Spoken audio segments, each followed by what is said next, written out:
ला पानी त सुकेछ नि त। अरे मासले खच्चड बे मेरो bike, this is my bike होइन। अगाडिबाट हेर्दा पनि यस्तो बवाल देखिन्छ।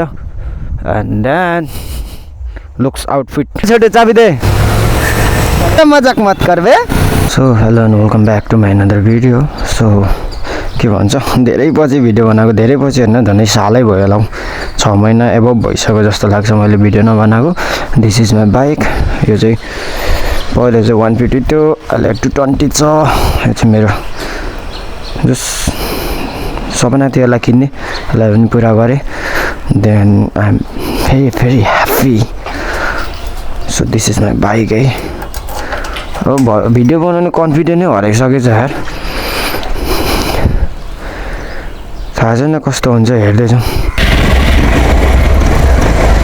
सो अब यहाँदेखि चाहिँ निक्ल्यो। पहिले त यस्तो राम्रो ग्रोथ हुँदै थियो भिडियो गर्दाखेरि, तर केही छैन। सो फेरि स्टार्ट त गर्नु पर्यो होला। यसलाई भन्छ क्या कम ब्याक है, धेरै पछिको कम ब्याक भन्छ।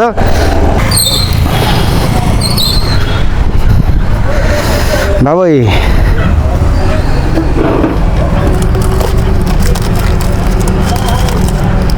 अर्को पनि निकालिदिन्छ एउटा।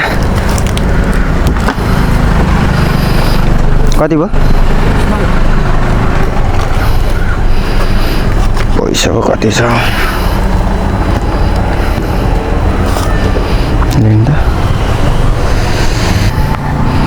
ठिकै छ, गोजीमै हालेर लान्छ आज।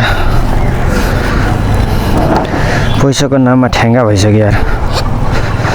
धेरै पछि बनाउँदा कस्तो कन्फिडेन्ट, कति साह्रो लुज भएको बे। कन्फिडेन्ट त नि आलु भइरहेछ त नि होइन। कन्फिडेन्टको नाममा त अनि के हो। अरे भोसडी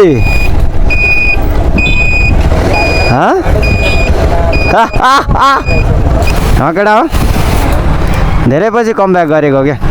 ए यता ले न, ए छोटु चाबी दे न, म उता जान आँटेको यसो। ए छोटु चाबी दे। ए ऐसा मजाक मत कर बे। गयो ल, धेरै भयो भिडियो नबनाएको। आइफोन नकिने भएको छैन क्या। बाइक किन्दा किन्दै आइफोन किन्ने पैसा गएको। कस्तो मलाई त्यो कन्फिडेन्ट नै छैन क्या अहिले कन्फिडेन्ट नै। भिडियो कस्तो हुन्छ, क्वालिटी कस्तो हुन्छ भन्ने कुरो छ क्या। मेरो फोनको क्वालिटी चाहिँ 0 भएको कारणले गर्दा चाहिँ मैले नबनाएको अहिलेसम्म भिडियो। बट यति म्यासल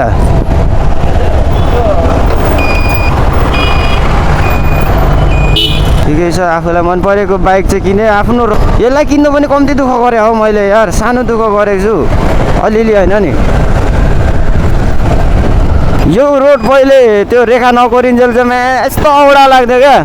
अहिले रेखा गरिकन चाहिँ आयो बवाल लाग्छ यार। रेखा गरिकन चाहिँ सबजना माथि नै आउने। जाउँ सबजना माथि नै आउने। अनि कहिले हामी चाहिँ तल जाने यार। यहाँ तल साइड जान्छु है म चाहिँ, किनभने यहाँ मलाई एक ठाउँबाट उयो लान्छ के।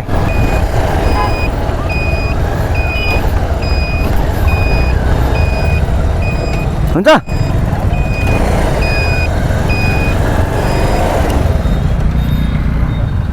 सरी केटा।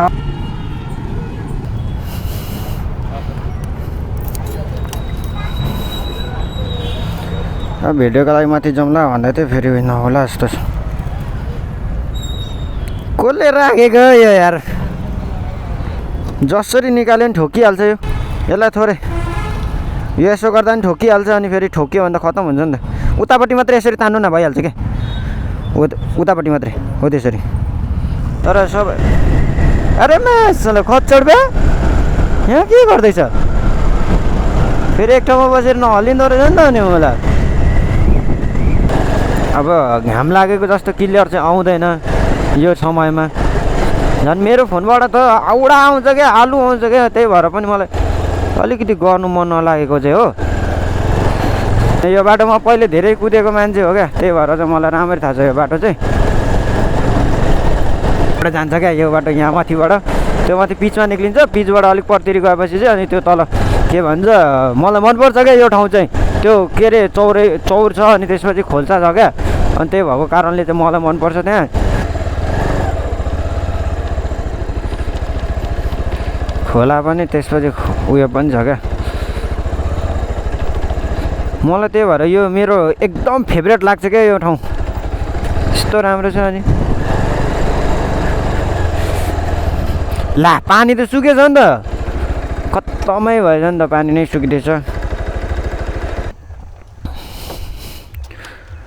यो चाहिँ मलाई मनपर्ने ठाउँ हो क्या मतलब एकदम शान्त छ होइन कस्तो शान्त क्या मतलब अब यो अहिले त गोबर भएछ पहिले त कस्तो राम्रो थियो क्या यो ठाउँ एकदम आनन्द नै यो खोला कस्तो दामी भएको थियो यार सानो ठिक्कको चिटिक्क परेको अहिलेको स्थिति यस्तो छ अब भैँसीहरू चरिरहेको छ मेरो bike this is my bike